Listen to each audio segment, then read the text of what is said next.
देखिए, वो बच्ची 10 साल से उसी स्कूल में पढ़ रही है और हिजाब के साथ पढ़ रही है। स्कूल वो 12वीं तक का है। 11वीं में जब वो एडमिशन लेने आई तो उसको कहा गया कि हिजाब नहीं चलेगा, और स्कूल वालों ने भी कोर्ट के सामने सिर्फ इतना कहा कि ये हमारी लापरवाही थी, और कोर्ट ने छोड़ दिया उनको। सवाल ये है कि जो 10 साल तक लापरवाही थी वो फिर 11वीं में आके उसकी परवाह कैसे बन गई। यानी स्कूल भी ये चाहता था कि ये धार्मिक एंगल आए, और कोर्ट भी इस पर धार्मिक एंगल से फैसला देना चाहता था, इसलिए उसका फैसला दे दिया गया। हालांकि मैं समझता हूं कि जो सिख धर्म के बच्चे भी पगड़ी पहनकर आते हैं, उन पर कोई किसी तरह की पाबंदी नहीं है। तो अगर बच्ची स्कार्फ पहन के आ रही है या हिजाब पहन के आ रही है, मैं समझता हूं कि उस पर कोई इस तरह की टिप्पणी नहीं होनी चाहिए थी, कोई फैसला नहीं आना चाहिए था। 2 साल में ऐसा कौन सा नॉर्म्स स्कूल का चेंज हो जाएगा? जब 10 साल में उसके नॉर्म्स पे कोई फर्क नहीं पड़ा तो 2 साल में क्या फर्क पड़ जाएगा?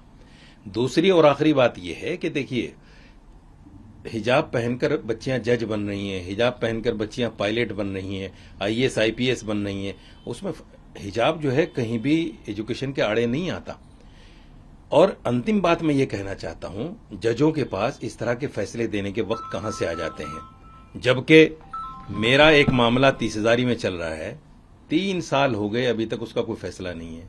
ऐसे बहुत सारे केसेस हैं जो इंसाफ की इंतजार में दम तोड़ देते हैं, जो इंसाफ की इंतजार में बिखर जाते हैं।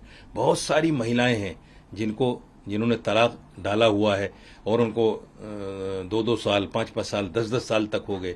22 लाख महिलाएं अबेंडेंट हैं, और जब कोर्ट जजों से पूछा जाता है तो कहा जाता है कि केस ज्यादा हैं और जजेस कम हैं। लेकिन जहां धार्मिक एंगल आ जाता है, तुरंत उनके अंदर कहीं ना कहीं धर्म की भावना जाग जाती है और दूसरे धर्म के खिलाफ कोई न कोई फैसला सुना दिया जाता है।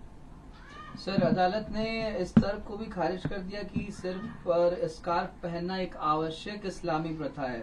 अदालत ने आगे कहा, जहां कहीं भी यह मुद्दा उठा है, उच्च न्यायालयों की एक राय एकमत रही है कि सिर पर स्कार्फ पहनना किसी महिला के लिए इस्लामी आस्था का अनिवार्य हिस्सा नहीं है। सर, नहीं, हम कब कह रहे हैं कि इस्लाम का अनिवार्य हिस्सा है? लेकिन रिलीजन फ्रीडम, खुद आदमी की अपनी अभिव्यक्ति की आजादी, ये दो अधिकार जब संविधान में मिले हुए हैं तो उसमें रिलीजन कहां से आ गया?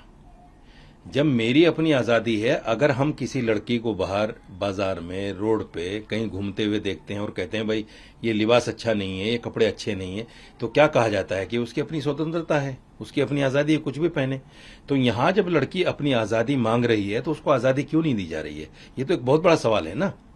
जब आप लड़कियों को नाचने के लिए गाने के लिए फ्रीडम दे सकते हैं, जब आप लड़कियों को अधनंगे कपड़ों में अभिनय करने के लिए आजादी दे सकते हैं, तो उसी बच्ची को स्कार्फ सर पर रखकर एजुकेशन की इजाजत क्यों नहीं मिल सकती? ये कहीं ना कहीं इस्लामोफोबिया है, धर्म को टारगेट करना है, और कहीं ना कहीं मुसलमानों को नीचा दिखाने वाला, और इसमें खाली टीआरपी लेने वाली बातें और कुछ भी नहीं है।